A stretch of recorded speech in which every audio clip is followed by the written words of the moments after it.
Hello दोस्तों, आज हम लोग इसमें द्विध्रुव को एक समान विद्युत क्षेत्र में घुमाने में किया गया कार्य की गणना करेंगे कि यानी द्विध्रुव को जब एक समान विद्युत क्षेत्र में रखा जाता है तो उसको उसमें घुमाने पर कितना कार्य करना पड़ता है। तो उसकी हम लोग इसमें आज गणना करेंगे। तो माना किसी द्विध्रुव Q और 2A एक समान द्विध्रुव क्षेत्र सदिश E में यानी विद्युत क्षेत्र E में θ1 कोण से θ2 कोण तक घुमाया जाता है तो घुमाने में किया गया कार्य क्या होगा। देखिए, माना किसी द्विध्रुव जो है यह हम लोग पीछे से पढ़ते आ रहे हैं कि Q और 2A होता है जो द्विध्रुव होते हैं, यानी दो आवेश होते हैं हमारे पास, एक प्लस होता था आवेश और एक माइनस आवेश होता था। इन दोनों आवेशों के बीच की दूरी 2A और इनका जो परिमाणी आवेश हुआ करता था वह Q होता था। ठीक है, तो वही द्विध्रुव को Q और 2A लिखा जाता है। एक समान विद्युत क्षेत्र, यहाँ पर एक समान विद्युत क्षेत्र वितरित हो रहा है। इसमें दो आवेश यानी द्विध्रुव आवेश प्लस और माइनस रखे हुए हैं जो विद्युत क्षेत्र के साथ θ1 कोण बना रहा है और इसे θ1 से घुमा करके θ2 तक लिया गया विद्युत क्षेत्र में कितना कार्य करना पड़ेगा। तो d थीटा यह अल्प दूरी है जो θ2 और θ1 के बीच की दूरी है, अर्थात थीटा बराबर क्या है, theta d theta is equal to अल्प दूरी, डी थीटा मतलब अल्प कोण बना हुआ है, बहुत कम कोणीय विस्थापन हुआ, और θ2 माइनस θ1, इससे जो है इतना केवल यह दूरी गई है। इसमें हमें गणना करनी है यह डी थीटा को लाने में कितना कार्य करना पड़ा। डी डब्ल्यू बराबर टाउ इंटू डी थीटा। अब थोड़ा से हम बात करते हैं कि जब एक समान विद्युत क्षेत्र और एक समान विद्युत क्षेत्र हो उसमें द्विध्रुव को घुमाना है तो उसको घुमाने में कितना कार्य करना पड़ेगा, हमें पहले ये निकालना है हमें। उसके बाद इसमें जो विद्युत क्षेत्र E है, यह जो डॉट वाली लाइन है इस पर से θ1 कोण बना रही है, विद्युत क्षेत्र E और यहाँ जो विद्युत क्षेत्र E है θ1, इस पर कितना कोण बना रही है, θ1 एंगल बना रही है। जब इसे घुमाया जाता है तो वह विद्युत क्षेत्र E के साथ θ2 कोण एंगल बनाती है। अब डी थीटा जो मिलता है वह अल्प दूरी मिलती है जो θ2 माइनस θ1 के बराबर है d theta. θ2 minus d theta equal θ2 minus θ1। ठीक है, ये अल्प दूरी घुमाई हुई है तो यह कोणीय विस्थापन हुआ, यानी कोण में घुमा तो कोणीय विस्थापन हुआ। डी थीटा θ1 से θ2 हुआ। ठीक है, अब यहाँ पर द्विध्रुव हम आपको बता चुके हैं, द्विध्रुव किसे कहते हैं, माइनस और प्लस जो आवेश होते हैं उसे हम Q इंटू 2A कहते हैं। माइनस और प्लस आवेश को हमने अभी आपको समझाया कि माइनस और प्लस आवेश को Q और 2A कहते हैं। QA 2A इसका मीन्स क्या होता है, प्लस और माइनस दो आवेश या दोनों आवेश को द्विध्रुव Q कामा 2A कहते हैं या Q इंटू 2A कहते हैं। ठीक है, अब यहाँ पर थोड़ा से हम आपको 11th क्लास में ले चलते हैं। आपने वहाँ पर पढ़ा होगा कि कार्य बराबर होता है, कार्य बराबर बल गुणे विस्थापन, कार्य बराबर बल गुणे विस्थापन होता है। यह रेखीय गति में कार्य होता था। जब वहाँ हम लोग पढ़ रहे थे तो एक रेखीय गति में, एक सरल रेखा में कार्य हो रहा था वहाँ पे, तो इसको हमने पढ़ा था उस गति में। यहाँ क्या है, यहाँ कोणीय विस्थापन में है, यहाँ कोण में हो रहा है तो कोणीय गति कर रहा है, अर्थात यह घूम रहा है न कि चल रहा है। ठीक, यहाँ पर कोणीय विस्थापन हो रहा है, कोण में इसका विस्थापन हुआ यानी θ1 से θ2 हुआ तो इसे हम कोणीय विस्थापन कहेंगे। कोणीय गति करेंगे तो कोणीय गति हुआ तो कोणीय गति में कार्य क्या होता है? कोणीय गति में कार्य होता है रेखीय गति में कार्य बराबर बल गुणे विस्थापन। तो कोणीय गति में होता है जब, तो उसका सूत्र होता है कार्य बराबर बल आघूर्ण गुणे कोणीय विस्थापन। कोणीय विस्थापन ये होता है बल आघूर्ण जब दो बल युग्म ऐसे हों, जब दो बल युग्म हों और एक इधर बल लगाए और एक इधर बल लगाए और दोनों यहाँ पर ऐसे घूमना शुरू कर दें तो उसे क्या कहते हैं? कोणीय विस्थापन कहते हैं, बल आघूर्ण कहते हैं। और जब एक ही कोण में घूम रहे हो तो उसे कोणीय विस्थापन कहते हैं। तो वही इस फिगर में यहाँ पर θ1 से θ2 एक जो दोनों ध्रुव थे वहाँ से यहाँ तक जाने में जो विस्थापन हुआ वह कोणीय विस्थापन हुआ, और जो यहाँ पर बल लगा वह बल आघूर्ण हुआ यहाँ पे।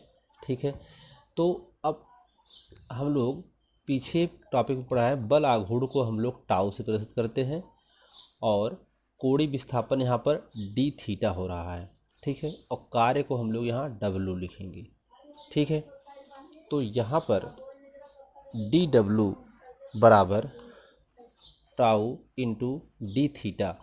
डी डब्लू, डी का मतलब होता है कि अल्प दूरी, न अल्प दूरी यानी अल्प कार्य हुआ, तो tau into d theta. D theta का मतलब आपको बता चुके हैं कि बहुत अल्प कोण पे विस्थापन किया गया। अब इसका समाकलन करने पर, समाकलन करेंगे तो इस समाकलन की साइन है डी डब्लू बराबर, समाकलन किसके बीच हो रहा है? θ1 से θ2 के बीच हो रहा है। तो समाकलन θ1 से θ2 यहाँ पर लिमिट ले लिए, तो यानी θ1 से θ2 तक घुमाया गया है।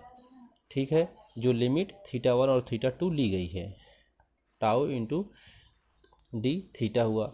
अब W बराबर समाकलन, यहाँ पर जो इंटीग्रेशन है θ1 से θ2, टाउ का मान होता है, हम जानते हैं कि टाउ बराबर होता है PE साइन थीटा, हम लोग इसको पीछे निगमन किए हैं, और डी थीटा की वैल्यू। ठीक है, तो टाउ की वैल्यू रख दिया गया और डी थीटा की वैल्यू।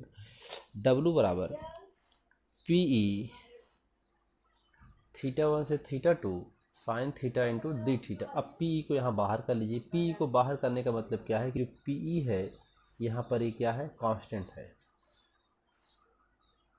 यानी कोई अंक होगा इसलिए ये कांस्टेंट है। जो यह स्थिर है, PE क्या है? स्थिर है, इसलिए इसको बाहर कर लेते हैं। जो स्थिर होता है समाकलन में उसको हम बाहर कर लेते हैं।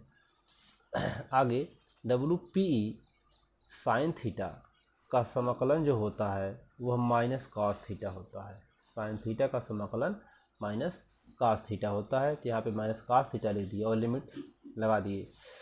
अब इसके बाद इसका upper limit minus lower limit होता है, तो अपर लिमिट क्या है? θ2 है, इसलिए minus cos θ2 minus cos θ2, minus lower limit तो माइनस लगाया और लोअर लिमिट माइनस कॉस θ1, ये माइनस माइनस प्लस और ये हुआ। इसको जो है यहाँ पर इसको इधर लिख दिए, इसको इधर लिख दिए, तो W बराबर PE cos θ1 माइनस cos θ2, जो विद्युत द्विध्रुव को घुमाने में किए गए कार्य का सूत्र है। यानी वैद्युत द्विध्रुव, जो दोनों ध्रुव हैं वैद्युत ध्रुव के, ये आपके दोनों ध्रुव हैं, इनको डी थीटा घुमाने में या जितना भी घुमाया जाए उसके लिए किया गया कार्य PE cos θ1 माइनस cos θ2 होता है। ठीक है, कुछ कंडीशंस हैं, इसके विशेष स्थितियां हैं। इसमें नंबर 1 है, यदि केस फर्स्ट है, यदि द्विध्रुव को अस्थायी साम्यावस्था θ1 बराबर 0 डिग्री।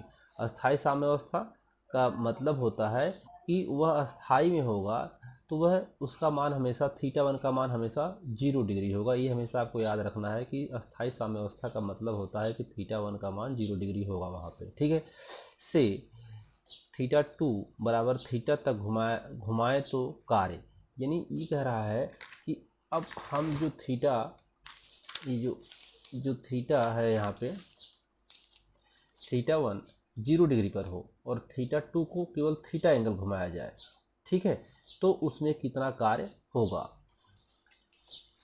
तो यहाँ पर जो सूत्र है W बराबर P E cos theta one की वैल्यू कितना है, 0 है यहाँ पे, तो 0 डिग्री रख दिए यहाँ पे। और कास थीटा टू की वैल्यू कितना है, थीटा है, तो यहाँ पे रख दिए। कास 0 डिग्री की वैल्यू होती है 1 होती है। तो W बराबर P E 1 minus cos theta. ये है आपको जब आपका द्विध्रुव साम्य अवस्था में, अस्थायी साम्य अवस्था में हो, अर्थात थीटा वन का मान 0 डिग्री हो और थीटा टू का मान थीटा हो, तब उसके लिए यह सूत्र लगाएंगे। आइए केस सेकंड देखते हैं। केस सेकंड में यदि द्विध्रुव को अस्थायी साम्यावस्था से थीटा टू, यहाँ अस्थायी साम्यावस्था मतलब थीटा वन 0 डिग्री, ठीक है, थीटा टू बराबर 90 डिग्री तक घुमाएं तो कार्य कितना होगा। ठीक है, यानी अस्थायी साम्यावस्था बोला तो थीटा वन हम समझ लेंगे क्या है कि 0 डिग्री है और थीटा टू 90 डिग्री तक घुमाया गया। तो W बराबर पी ई, अब कास थीटा वन यहाँ पर क्या है, 0 है, तो 0 रख देंगे उसकी जगह, और 90 डिग्री, कास 90 डिग्री, कास 90 डिग्री का मान होता है 0। तो यहाँ जब 0 रखेंगे तो 0 में से जब 1 घटाएंगे तो क्या आएगा, 1 आएगा, 1 का गुणा पी में करेंगे तो W बराबर पी ई आएगा। ठीक है, समझ में आया। यानी जब थीटा इज इक्वल टू 0 हो, तब जब थीटा का मान 0 आए, तब कार्य जो होता है वेक्टर ई की दिशा में होता है। ठीक है, अब अगला है तीसरा केस, जब द्विध्रुव को अस्थायी साम्यावस्था यानी थीटा वन बराबर 0 डिग्री, यहाँ लिख दिया गया, अगर नहीं लिखा जाता फिर भी आप 0 डिग्री समझते, से थीटा टू बराबर 180 अंश तक घुमाएं तो कार्य कितना होगा। यानी अब यहाँ पे कार्य कितना किया जाएगा, 180 अंश। अब ये जब 180 अंश होंगे, यह एक दूसरे के विपरीत कार्य करना शुरू कर देंगे, मतलब 180 डिग्री हो जाएगा थीटा टू और थीटा वन 0 डिग्री होगा, तो इस तरीके से हो जाएंगे। तो यहाँ पर W बराबर P E cos theta one की वैल्यू कितना है, 0 है, उस सूत्र में हम लोग 0 रखेंगे, माइनस 180, थीटा टू का मान कितना है 180, जो हमारा फार्मूला है कि W बराबर P E cos theta one minus cos theta two. यहाँ theta one is equal to 0 degree और theta two is equal to 180 degree है। ठीक है, तो इसमें W बराबर P E cos 0 degree, theta one की जगह वैल्यू पुट कर देंगे, माइनस कास थीटा टू की जगह 180 डिग्री।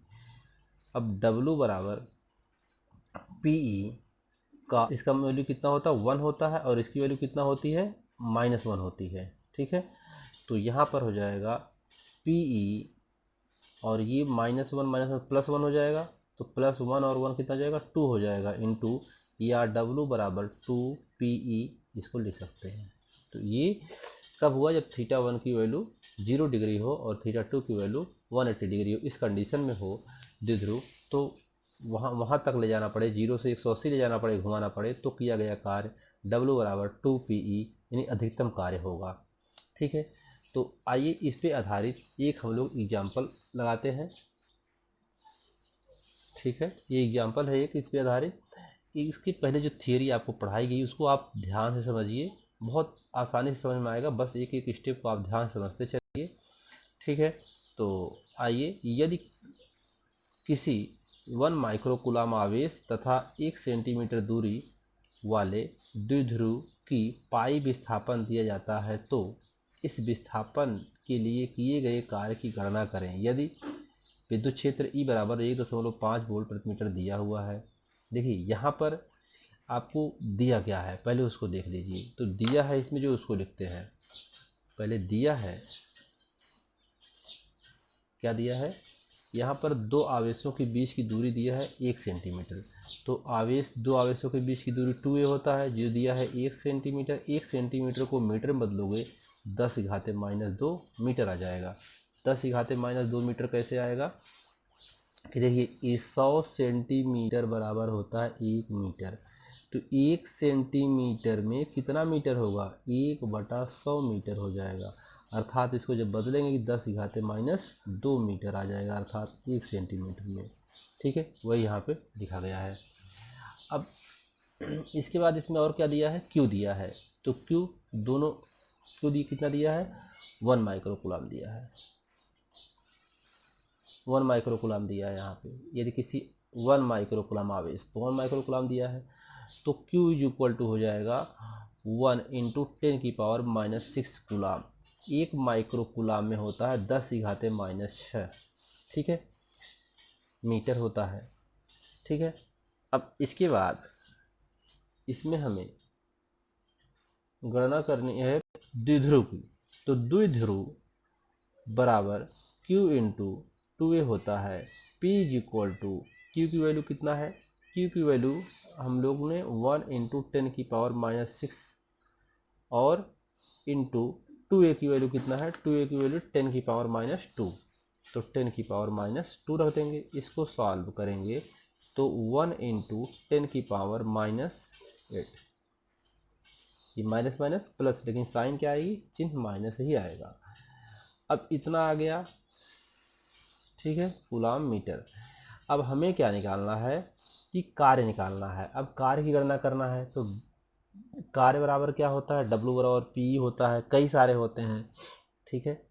कार्य की हम लोग 3 स्थितियाँ पढ़ करके आए हैं, लेकिन यहाँ पर कौन सा फॉर्मूला लगाएंगे, तो हम लोग तीसरा जो केस पढ़ करके आए हैं, उस तीसरी केस में हमको बताया गया है कि जब θ1 को क्या है बताया गया यहाँ पे कि जब θ1 0 डिग्री हो और θ2 180 डिग्री जाएगा, तो वहाँ पर हम लोग W बराबर 2PE वाला फार्मूला यूज करेंगे, ठीक है। अब ये कैसे पता 180 डिग्री θ2 है, तो यहाँ पर लिखा है कि मतलब दूरी जो है इतने माइक्रोकुलम आवेश था, दूरी उसकी 1 सेंटीमीटर वाले द्विध्रुव की पाई मीन्स 180 डिग्री विस्थापित दिया जाता है। अब तो इस विस्थापन के लिए कि कार्य की गणना करिए। अब विस्थापन की अगर θ1 0 डिग्री पर होगा और θ2 को ही विस्थापित करेगा, θ2 को ही विस्थापित करेगा, θ1 को विस्थापित नहीं करेगा, ठीक है। अब यहाँ पर तो जो इसमें कंडीशन होगा वह अधिकतम कार्य पे होगा, कितना होगा, अधिकतम कार्य पे होगा। तो W बराबर लिखेंगे 2PE, W बराबर 2 इंटू P की वैल्यू 1 इंटू 10⁻⁻8 और इंटू E की वैल्यू कितना है, क्वेश्चन में दिया हुआ है यहाँ पे 1.5, तो यहाँ लिखेंगे 1.5 लिख देंगे। इसके बाद W बराबर 15 दूनी 30 3 और इतना है गुणे 10⁻⁻8 जूल। कार्य का मात्रा क्या होता है, जूल में आएगा। ये इसका हुआ आंसर, ठीक है। उम्मीद करते हैं कि आपको ये वीडियो पसंद आया होगा। यदि आपको यह लेक्चर पसंद आया हो तो आप लाइक करें, सब्सक्राइब करें। धन्यवाद।